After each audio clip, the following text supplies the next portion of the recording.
তুমি বাঘের বাচ্চা বিড়াল হয়েছো, তুমি বাঘের বাচ্চা মুসলমান, আজকে ইঁদুর হয়েছো তুমি, তোমাকে বিড়াল বানানো হয়েছে। কেউ মনে করি আমি সেকুলার, কেউ মনে আমি ডেমোক্রেসি, কেউ মনে করি আমি মানুষ, আমি কোনো ধার্মিক না, আমি নন সাম্প্রদায়িক। নিজের আত্মপরিচয় কি নিজেরা অনেকেই জানি না। আমি যে মুসলমান এই পরিচয় দিতে আমরা লজ্জা পাই। আমি একজন মুসলমান, বুক ফুলিয়ে কথা বলতে আমি পারি না। এর কারণটা, আপনি যদি চুপচাপ থাকেন এই মুসলমান না, তাহলে আপনি কি মুসলমান হবেন না? আপনি যখন এই মোমেন না, তা আপনি মোমেন থাকবেন না। আপনি কি স্বীকার করবেন আপনার আল্লাহ আছে, কোরআন কি বিশ্বাস করি, নবী আমার নেতা, নবী আমার আদর্শ, এটা আপনার বলতে অসুবিধা কি? যদি তারা তাদের অবস্থায়, উলঙ্গ অবস্থায় রাস্তায় বের হইতে লজ্জা না পায়, তাহলে তুমি তোমার পোশাক অবস্থায় রাস্তায় বের হইতে লজ্জা পাও কেন? ইউনিভার্সিটির হলের মধ্যে, ক্যাম্পাসের মধ্যে একজন ব্যক্তি যদি শর্ট প্যান্ট পরে হাঁটতে লজ্জা না পায়, তাই তুমি টুপি পরে হাঁটতে লজ্জা পাও কেন? তো বুঝলাম না কিছু।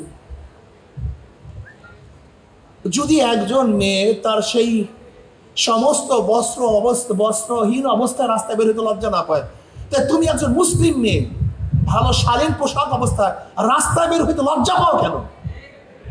এই পরিচয়টা আমাকে আগে দাও।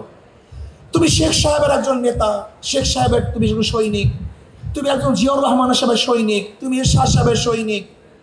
যদি সেইভাবে কথা বলতে, বুক ফুলিয়ে কথা বলতে তোমার লজ্জা না হয়, তোমার দুর্বলতা না আসে, তাহলে তুমি নবীর সৈনিক, এই কথা বলতে তোমার লজ্জা আসে কেন? তোমার দুর্বলতা কোথায়? এটা আমাকে আগে বলো। আগে নিজের পরিচয় ঠিক করো, তুমি কে? 1803 ইসাই সালে যখন ব্রিটিশ দিল্লি দখল করে, তখন শাহ আব্দুল আজিজ সাহেব রহমতুল্লাহ ঘোষণা দিয়েছিলেন, আজকের থেকে পাক বঙ্গমহাদেশ দারুল ইসলাম না দারুল হরব, এই ব্রিটিশদের বিরুদ্ধে আন্দোলন করা প্রত্যেক মুসলমানদের জন্য ফরজে আইন। ওই দিনই ব্রিটিশ হটা আন্দোলনের বীজ বপন হয়েছিল। বলতে থাকো, সমস্যা কি তোমার? অথচ তুমি কি হয়েছো? বাঘের বাচ্চা ইঁদুর হয়েছো, তুমি বাঘের বাচ্চা বিড়াল হয়েছো, তুমি বাঘের বাচ্চা মুসলমান, আজকে ইঁদুর হয়েছো তুমি, তোমাকে বিড়াল বানানো হয়েছে। ইসলামের পরিচয় ধ্বংস করে তোমাকে ধ্বংস করার চক্রান্ত করতেছে। মুসলমান সম্প্রদায় কোনো বিজাতির উপর আক্রমণ, অত্যাচার, অবিচার করে না। আপনি ইতিহাস জানেন, আল্লাহ যদি কবুল করে আরেকদিন বয়ান করব তোমাদের সামনে, সেই দিন আমি সব ইতিহাস তুলে ধরবো।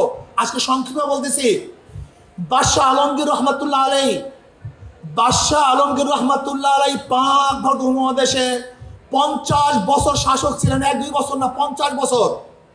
50 বছর। এই 50 বছর শাহ আলমগীর রহমতুল্লাহ আলাই বাদশাহ ছিলেন। তিনি ইচ্ছা করলে এই পাক বসে প্রত্যেকটা মন্দির ভাঙতে পারতেন, কিন্তু একটা মন্দিরও ভাঙেন নেই। সব গির্জাগুলো ধ্বংস করতে পারতেন, একটা গির্জাও ভাঙেন নেই। আমরা সাম্প্রদায়িকতায় বিশ্বাস করি না। আমাকে অনেকেই বলে, আপনি কি করবেন? আমি ইসলাম হুকুমত কায়েম করবো। বলে, ইসলাম হুকুমত কায়েম করলে হিন্দুদের অবস্থাটা কি, খ্রিস্টানদের অবস্থাটা কি? আমি বলি, তুমি জাহেল, তুমি মূর্খ, তুমি ইসলাম সম্পর্কে জানো না। ইসলাম কি জিনিস? ইসলাম এমন এক জিনিস, সমস্ত ধর্মের ধর্ম পালন করার সুযোগ যেখানে আছে সেটার নাম ইসলাম। সমস্ত জনগোষ্ঠীর মতের আদর্শের মানুষ যেখানে বসবাস করতে পারে সেটার নাম ইসলাম। সমস্ত মানুষের মানবিক মর্যাদা প্রদান করতে পারে সেটার নাম ইসলাম। তুমি কি জানো ইসলাম কি জিনিস? হযরত ইব্রাহিম আলাইহিস সালাতু ওয়াস সালাম, তিনি মেহমান ছাড়া খানা খেতেন না।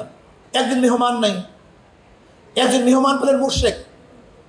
ইব্রাহিম আলাইহিস সালাতু ওয়াস সালাম দস্তরখানে বসে খানা শুরু করলেন, বিসমিল্লাহি ওয়াল উজ্জা, লাত এবং উজ্জার নামে খানা খাওয়া শুরু করছে। ইব্রাহিম আলাইহিস সালাম, তুমি তোমার মূর্তি নামে খানা খাও, আমার দস্তরখানে তুমি খানা খেতে পারবে না। আমি তো মুসলমান হওয়ার জন্য আসিনি, ইমান আনার জন্য আসিনি, তুমি মেহমানদারি হিসেবে আমাকে ডাকছো, আমি খানা খাওয়ার জন্য আসছি, খাওয়াও তো খাওয়াও, নাহলে আমি ইমান আনবো না। না, তুমি যদি লাত এবং উজ্জার নামে খানা খাও, আমার দস্তরখানে খানা খেতে পারবো না। এবার মুশরিক চলে যেতেছে। আল্লাহ পাক রব্বুল আলামিন ডাক দিয়ে বলে, ইব্রাহিম, এই মুশরিক 80 বছর পর্যন্ত লাত এবং উজ্জার নামে খানা খেয়েছে, আমি একদিনও তার খানা বন্ধ করি নাই।